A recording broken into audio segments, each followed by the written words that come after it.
Bonjour, bonjour. Les organisations syndicales ont-elles qualité pour agir en justice? Les organisations syndicales ont-elles qualité pour agir en justice?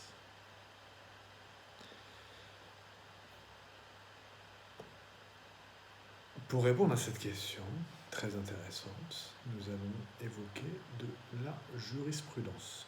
Il est conseillé à toute organisation, ou à proprement parler, et plus simplement à tout groupement, chargé de la protection et de la défense d'intérêts communs, de se constituer sous la forme d'une association sans but lucratif au sens de la loi du 21 avril 1928 sur les associations et les fondations sans but lucratif. Sauf dispositions différentes issues d'une loi spéciale, et cela afin de pouvoir rester en justice, c'est-à-dire d'introduire un recours devant une juridiction.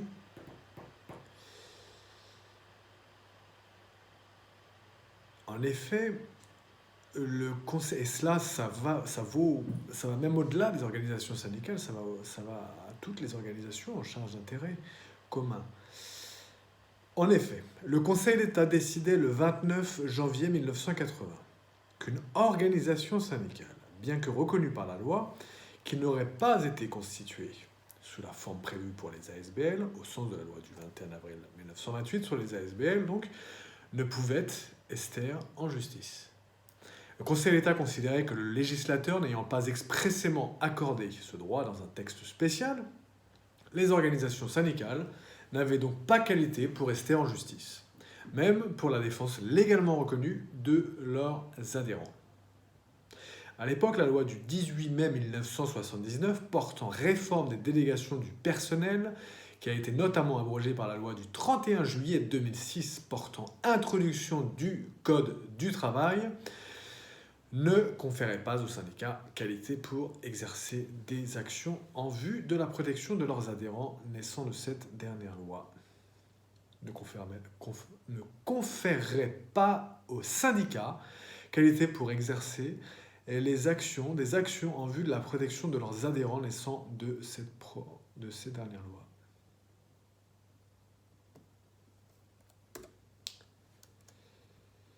Outre le respect des mentions obligatoires devant figurer dans les statuts d'une ASBL, conformément à l'article 2 de la loi de 1928 sur les ASBL, il faudra bien sûr veiller à respecter les formalités de publication de l'article 3 de la loi de 1928 sur les ASBL.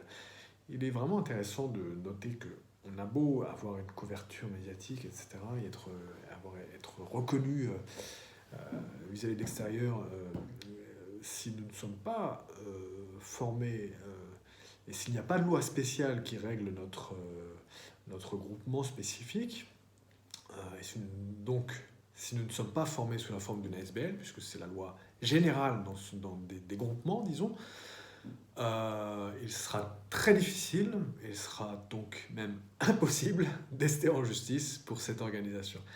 Voilà. Donc cette loi de 1928 est intéressante à cet égard. Pour aller plus loin, articles 2 et 3 de la loi du 21 avril 1928 sur les associations et les fondations sans but lucratif tels que modifiés. Que disent ces articles 2 et 3 qu'on va finir par connaître ensemble par cœur, ce qui est très bien, n'est-ce pas? Donc l'article 2, c'est l'article assez important sur les mentions obligatoires des statuts d'une association sans but lucratif. Voilà, comme j'en ai l'habitude, je le cite in extenso pour votre mémorisation et pour que l'on l'apprenne ensemble. Voilà, tout simplement. Article 2 dispose: les statuts d'une association sans but lucratif doivent mentionner, premièrement, la dénomination et le siège de l'association. Ce siège doit être fixé dans le Grand-Duché. Deuxièmement, l'objet ou les objets en vue desquels elle est formée. Troisièmement, le nombre minimum des associés. Il ne pourra être inférieur à 3. Quatrièmement, les noms, prénoms, professions, domicile et nationalité des associés. Cinquièmement, les conditions mises à l'entrée et à la sortie des membres. Sixièmement, les attributions et le mode de convocation de l'Assemblée générale, telles que les conditions dans lesquelles ces résolutions seront portées à la connaissance des associés et des tiers. Septièmement, le mode de nomination et les pouvoirs des administrateurs. Huitièmement, le taux maximum des cotisations ou des versements effectués par les membres de l'association. Neuvièmement, le mode de règlement des comptes. Dixièmement, les règles à suivre pour modifier les statuts. Onzièmement, l'emploi du patrimoine de l'association dans le cas où celle-ci serait dissoute. Ces mentions sont constatées dans un acte authentique ou sous seing privé, nous dit enfin l'article 2 de la loi du 21 avril 1928. Que dit notre article 3 maintenant? Article 3 de la loi de 1928, la loi du 21 avril 1928 dispose.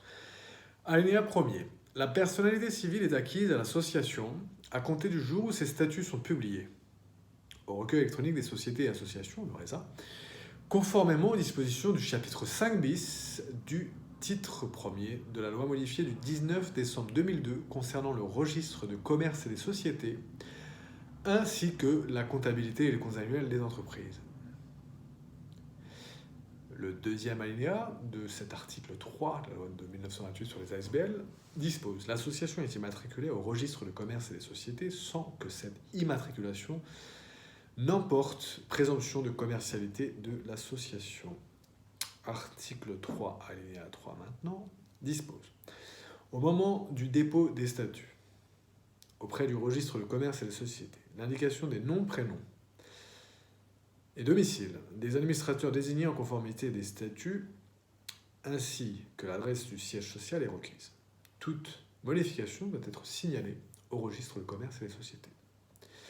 Voilà pour notre article 3 de la loi du 21 avril 1928 qui est maintenant terminé.